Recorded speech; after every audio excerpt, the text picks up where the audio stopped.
Всего за год число пользователей широкополосного интернета в южной столице увеличилось на треть, превысив цифру в 160 тысяч. Как пояснили в компании «Казахтелеком», положительная динамика стала возможна благодаря активной цифровизации сетей.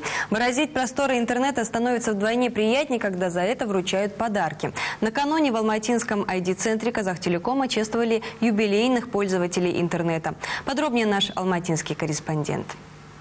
Друзья, дарите друг другу радость общения. Это уже стало традицией в компании «Казахтелеком». Благодарность за лояльность и активность вот так поздравляют каждого тысячного абонента. На днях в Алматы подключили к широкополосному доступу в интернет 162-тысячного пользователя. Доверие такого числа алматинцев обязывает компанию держать марку. Наша задача – увеличивать качество и скорость предоставления услуг доступа к сети интернет при существующих тарифах.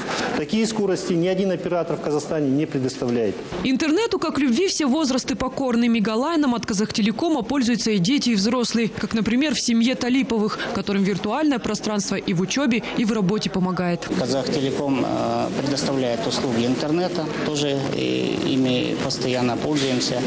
Дочка учится и сын в школе, поэтому интернет нам необходим. В этот день в ID-центре поздравили и самых активных абонентов. Пользователей услуг фиксированной телефонии. После снижения в июле тарифов на звонки в страны СНГ и дальнего зарубежья «Казахтелеком» запустил акцию под названием «Генерируй трафик». Победители определяются каждый месяц с обязательными поздравлениями и вручением подарков.